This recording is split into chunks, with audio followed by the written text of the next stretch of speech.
Artificial intelligence, or AI, is becoming the go-to thing for a lot of industries out there, not just in film and television, but film and television certainly is making some unique use of it. And the Walt Disney Company may become no stranger to it either. Recently, The Wrap gave us this article telling us Disney is poised to announce a major AI initiative. This was an exclusive scoop for them. Now, we talked about this before, and it looks like that this is exactly where Disney is going. If you're a company that spends hundreds of millions of dollars in many cases each and every year on very expensive, maybe even very overpriced post-production, VFX, CGI, things like this, you might start leaning into AI a little bit more heavily to reduce some of those costs. But what about the strikes from last year where we had writers and actors, both of their guilds, complaining about the potential future use of AI and wanted studios to agree up front about the limitations on using it? Well, Disney might be the first one that's openly going to step into it and give them a little bit of a backslap.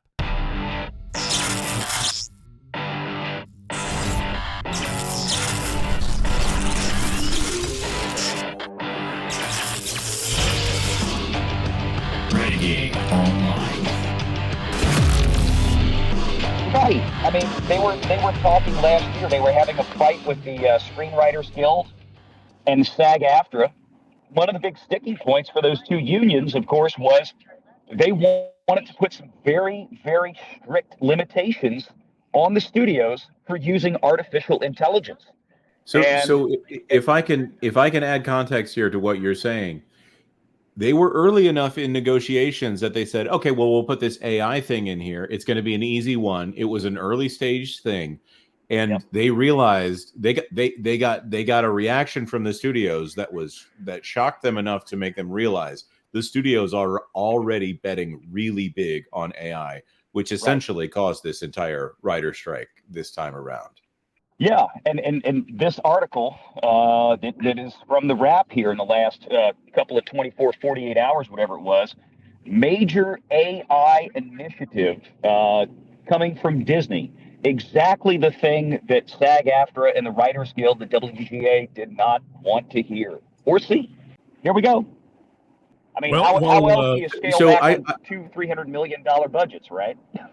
I also need to point out there's a story in The Wrap where and Drew Taylor from The Wrap is talking about all of the developments with the C-suite and who's going to be CEO and who's prospective and all of that. But one of the major things they put in this article, which I do believe they have sources within the Disney company that are talking about this, they're saying that the next CEO of the Walt Disney Company needs to be ready to wrangle AI. That is a focus in the CEO search.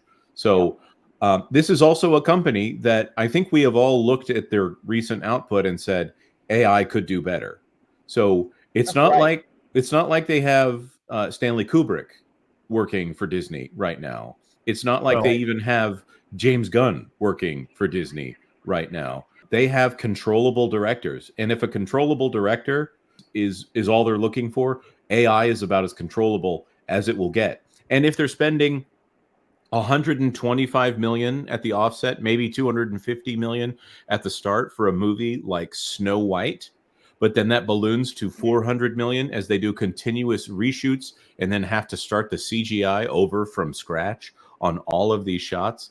That's where a studio that has no direction and keeps changing everything over and over again, I would say that Disney would be the first studio that needs to come in and do artificial intelligence, at least on the back end, for image generation and special effects generation, because this isn't going to change the story. This is going to stop them from hiring artists and animators on the back end. So from a business perspective, I think this is an indication of the lack of quality at Disney right now, and this is the biggest cost savings that they could probably get if they can wrangle AI on the back end for the ridiculous ballooning VFX budgets.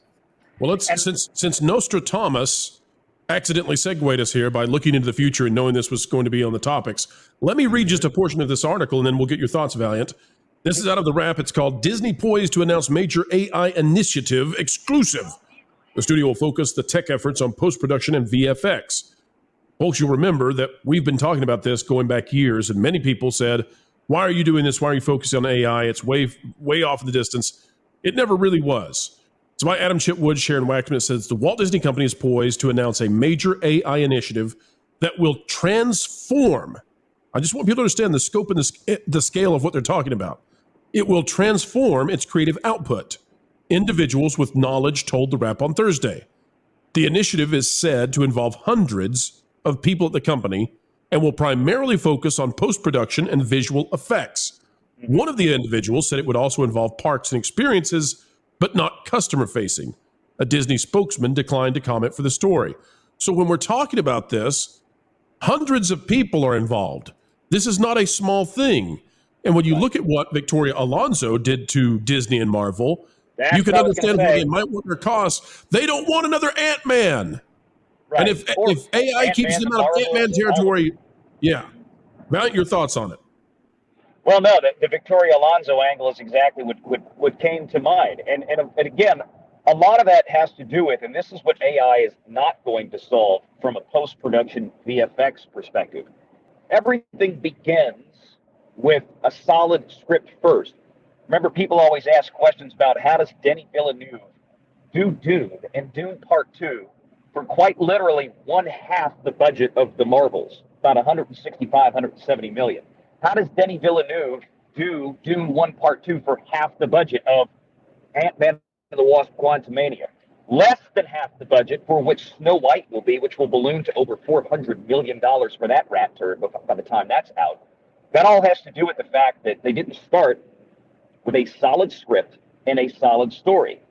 Remember how Denis Villeneuve answered the question? I know Tom remembers this. He's like, we went in there and we had a solid script. Everything was ready to go. We had everything mapped out exquisitely before we set foot on a set and before a single camera rolled. Marvel doesn't do that. Disney doesn't do that. Kevin Feige, we know, has bragged many times about, well, I don't know, bragging might not be the right word, but we know about the Marvel method, quote unquote, where everything is basically thrown against the wall like a bunch of spaghetti, and you shoot it and you see how it looks. You get the test audiences in there. The test audiences go, oh, that sucked. So then you go back out, you shoot the movie again, a lot of times almost completely, or major segments of it. We're talking 60, 90 plus days of secondary shooting. Pickup shoots normally, people say, oh, well, every movie has a pickup shoot. Every movie has reshoots. That is true to an extent. You usually have pickup shoots, maybe a couple of weeks worth built in there. That is part of an actor's contract or crew's contracts. They know we'll have to come back and do something. But to say that, going back and reshooting 60 to 90 days or more of principal photography is a normal thing, that is not a normal thing, kids. That's not a normal thing outside of Disney, by and large.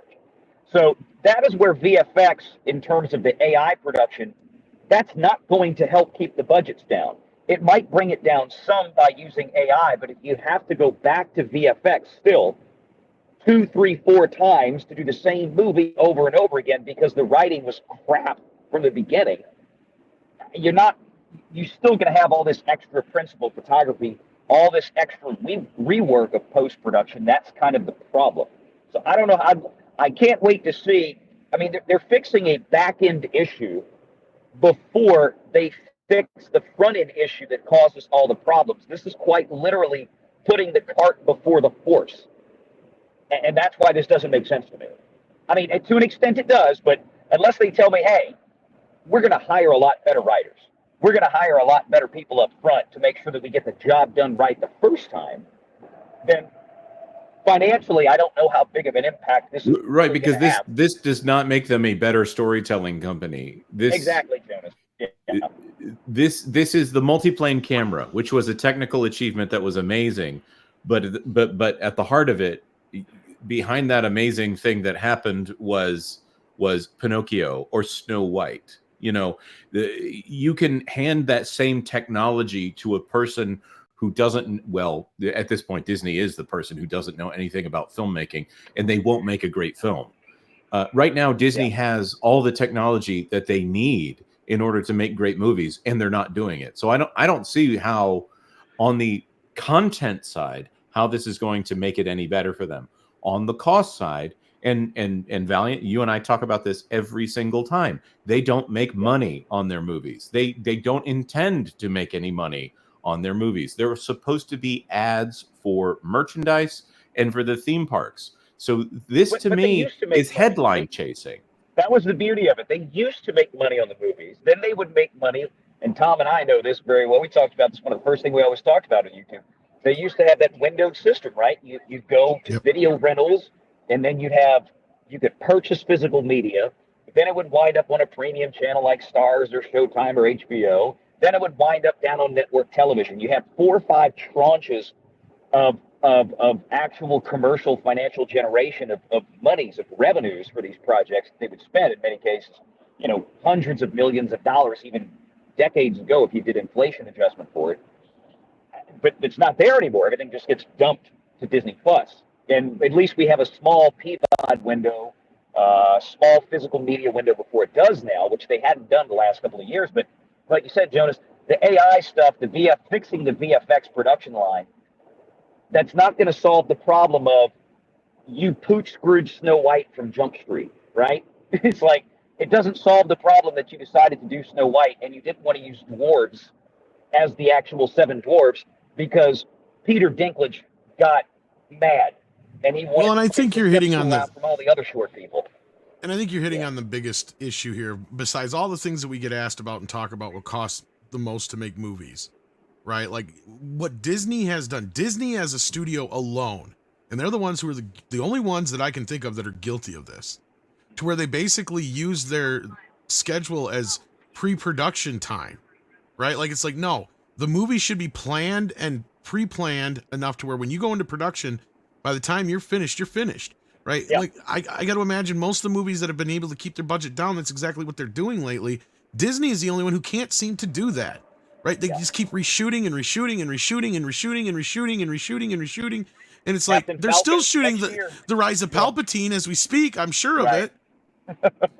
Captain America 4 next year. I mean, it's still shooting. Yeah. It's probably still going to be working on that movie up until a couple of weeks before it releases in February, I think. How can you afford to keep doing that kind of crap? I just don't understand it. You can't. That's the problem. You see it. You can't afford it. Yeah.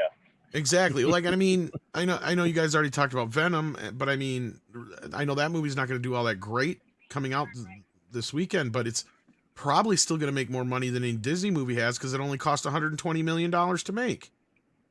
And Disney and China will probably bail it out.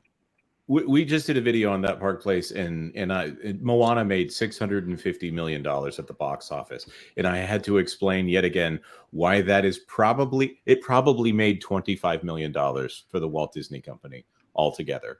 How they can have $25 million of actual revenue returning to the company when you have $650 million of box office revenue is just it is an indication that this system is completely broken.